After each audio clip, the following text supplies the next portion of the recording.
This came into my attention that people have been asking me a lot of questions about this. Many people have been commenting on my forums, my status, my YouTube, asking me this question that do Hamis lose gods?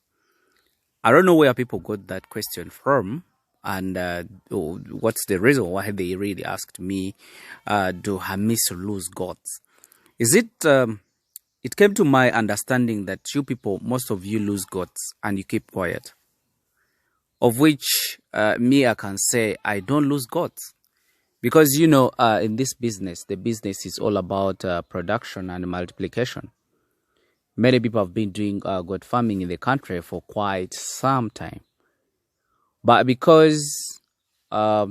because of those reasons why people ask me, do Hamis lose gods?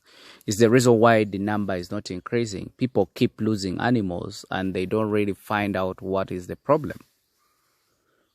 Me, I don't lose goats. But sometimes I do. Losing goats. But which quantity, which numbers? Losing 2, 3, 4, 5 goats or 10 when you have 1,000, it's something easy. It's something that you expect. So it is supposed to be in your mind that mortality can be there or death can be there, but a death is a sign which is really waking you up that there is something wrong that is happening in your farm and you really don't know. You get it? So me to lose a goat, it is not a problem. But my problem is losing it and I don't find out what caused the mortality or what caused the death. First and foremost, I can assure you that if you do all things right, you cannot have mortalities in goats. What do I mean by doing things right? Because anytime you can mess up, your workers can mess up.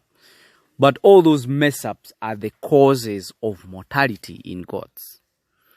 Me, this is what I do. All those goats you see, they have camps. And in every camp, I make sure that I don't go beyond 400 goats. So I always keep my maximum number to be 400 in one flock, but having a very big exercising yard and a shelter where they can stay.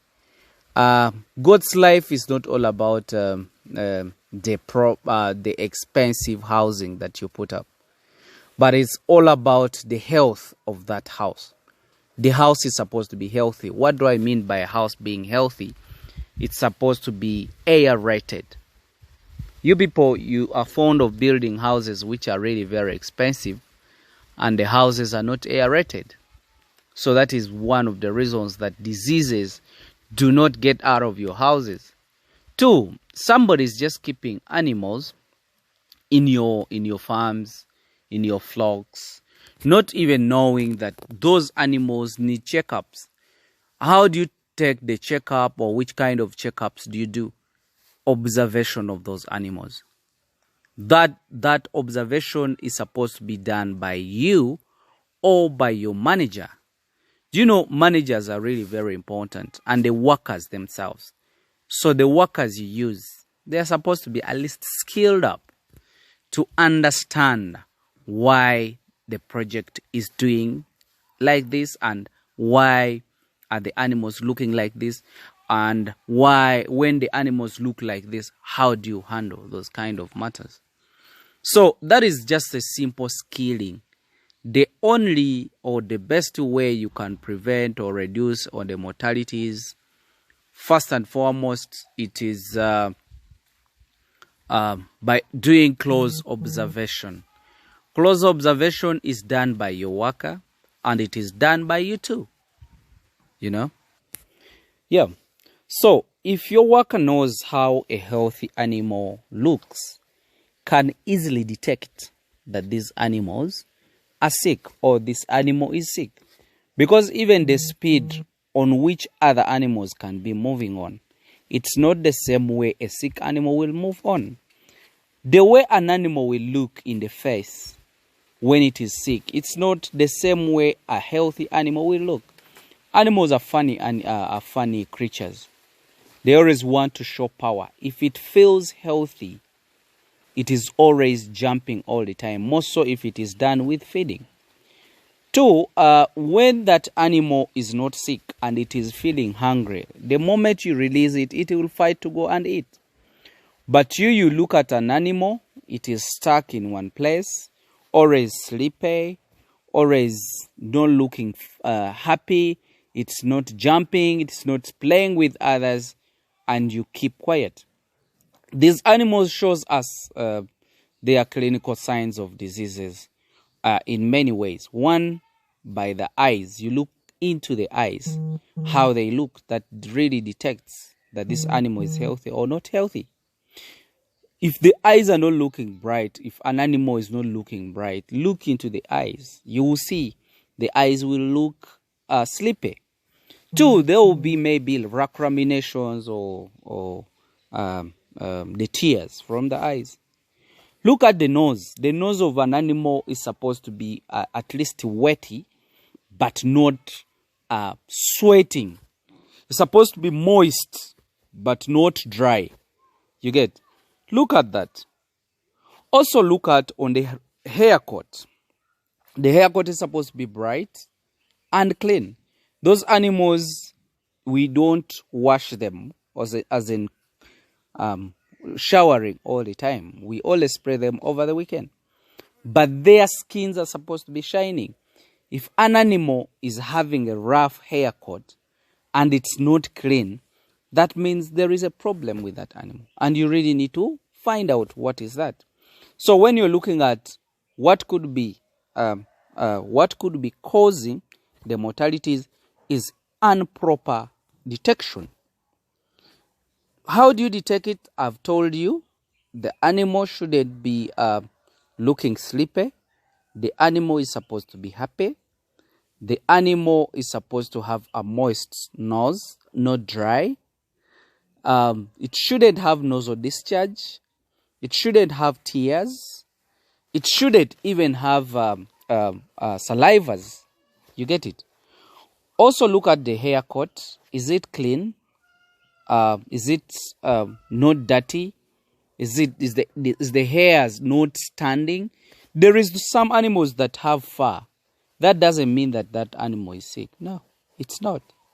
So this is how you can follow that up.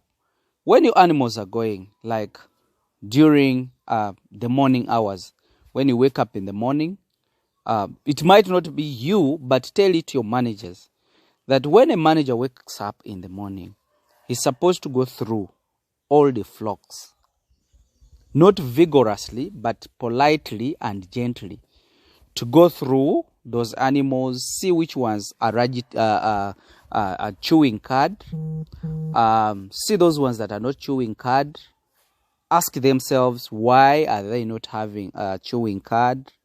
Also some other thing, look through those animals, which one is too sleepy, that is not waking up to at least move around. Then also have a quarantine area whereby whichever detected animal, you can ship it to that section and know that this is where I always go for a checkup. So you do the observation in the morning when they are going. So when they come back, also do another observation in the evening. Then looking for all those clinical signs, you will definitely find out. And then the do's that I always advise you, or that I always tell you that you're supposed to do, they are: make sure your animals in a year are vaccinated for 5 or 6 diseases. Make sure your animals are sprayed every week. And if the spraying was not effective, like it or not, there will be an outbreak. One animal collapses there and then it dies. That will show you that there is hot water.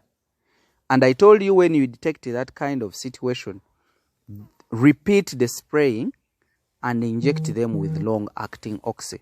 So long-acting oxy will help that animal, either the protozoa or the bacteria, not to multiply in the body. And you also do the respraying. Then if you get that outbreak in the middle there, an animal comes back and then dies there, and then try to use antibiotic as I've told you, then again you spray. Then some other thing, know when the animals are supposed to be dewormed. At least deworm every after 3 months.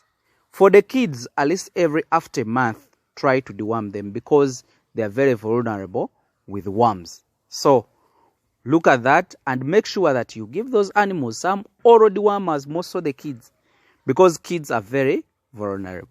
That is how I manage to do my things, and I don't lose goats.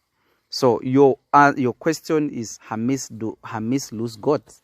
I think I have answered them. I do my things right by spraying, by vaccinating, by detecting my animals, not me, but even my managers. But when I'm there, I help them to again give them more skill on how they can detect it, the sick animal. Thank you very much. I think that will give you some good hint. Stay safe in this condition. This came into my attention that people